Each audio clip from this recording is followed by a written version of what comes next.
Assalamu alaikum everybody, your friend Sinil here. Today we are going to discuss the markings of chapter number 35 of unit number 6, blood of physiology. Let's go. यहाँ से आपने innate immunity, acquired immunity और immunity की definitions करनी है, ठीक है। और उसके बाद इनेट इम्यूनिटी हमारी बॉडी में किन किन चीज़ों से प्रोड्यूस होती है, उनके जस्ट आपने नेम्स याद करने हैं यहाँ से। उसके बाद यहाँ पर एक्वायर्ड इम्यूनिटी की डेफिनेशन दी हुई है और इसके कॉजेज़ दिए हुए हैं, ये किस तरह से प्रोड्यूस होती है वो आपने जस्ट रीड करना है। और उसके बाद basic types of acquired immunity ये भी आपने करने हैं। उसके बाद ये भी आपने करना है। Lymphocytes are responsible for the acquired immunity, ये जस्ट आपने रीड करना है। आपको पता होगा एक्वायर्ड इम्यूनिटी में कौन से लिम्फोसाइट्स इन्वॉल्व होते हैं एंड इननेट इम्यूनिटी में ह्यूमरल इम्यूनिटी में कौन कौन से लिम्फोसाइट्स इन्वॉल्व होते हैं, इनका आपको पता और वो किस तरह से एक्ट करते हैं। जस्ट आपने इन पैराग्राफ से ये करना है, इनको ज़्यादा डिटेल से नहीं करना। यहाँ से ज़्यादा या तो MCQs पूछ जाते हैं या थोड़ा सा मैकेनिज्म पूछ लिया जाता है कि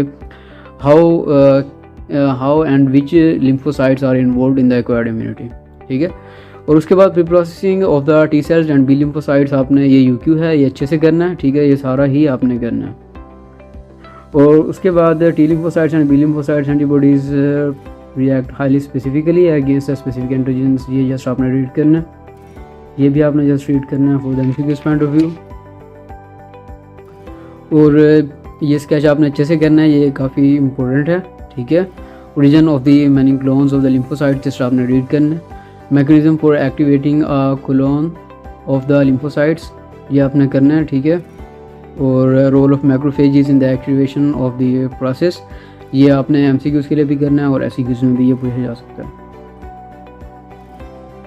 यहाँ से आपको जस्ट ये पता हो कि ह्यूमरल इम्यूनिटी में एंटीबॉडीज़ कितनी फास्टली प्रोड्यूस होती हैं, फर्स्ट टाइम कितनी प्रोड्यूस होंगी एंड सेकंड टाइम अगर सेम बैक्टीरिया या सेम वायरसेस अगर अटैक करती हैं तब कितनी एंटीबॉडीज़ प्रोड्यूस होंगी, आपको उसके जनरल आइडिया पता हो। और ये ग्राफ भी आपने करना है, ठीक है।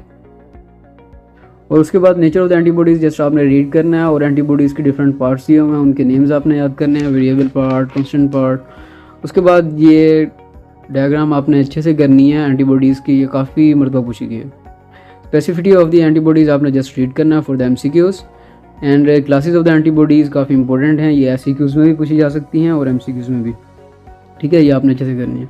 Mechanism of action of the antibodies UQ है, ये आपने सारा प्रिपेयर करना है। और उसके बाद complement system for antibody action, ये भी आपने करना है, इसकी बात भी करनी है, ये डायग्राम आपने करनी है और इसके ये डिफरेंट स्टेप्स जो दिए हुए हैं ये आपने करने हैं। इनको करने का बेहतर तरीका ये है कि आप एक नेमोनिक बना लें, प्लान्स ऑफ क्लैंस, ठीक है। प्लान्स में ये डिफरेंट स्टेप्स आ जाएंगे एंटीबॉडीज़ के एक्शन के and clans for this. Special attributes आपने जस्ट रीड करना है फॉर द MCQs।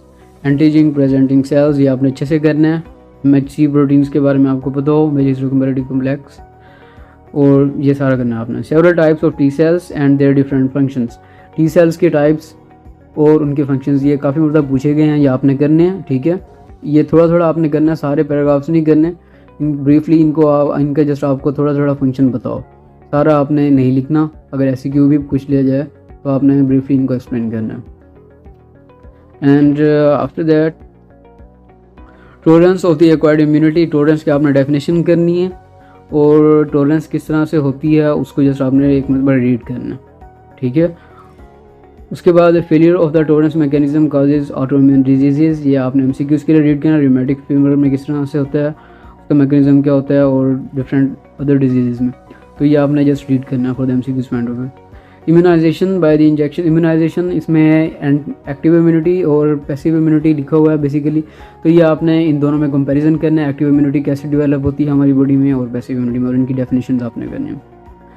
उसके बाद एलर्जी एंड हाइपर सेंसिटिविटी वाला जो है ये टॉपिक आपने फिरदौस से करना। यहाँ पे काफ़ी ज़्यादा एग्जैजरेट किया हुआ है और यहाँ से इतना ज़्यादा पूछा नहीं जाता, ठीक है। आपने MCQs के लिए करना है और आपने फिरदौस से करना है। आफ्टर दिस ये जो डिजीज़ेज़ दिए हुए हैं इनको एक मरतबा आप रीड कर लीजिएगा, इनसे इतना पूछा नहीं जाता, यहाँ से ज़्यादातर MCQs पूछे जाते हैं, ठीक है। और एनाफिलैक्सिस की आपने डेफिनेशन करनी है।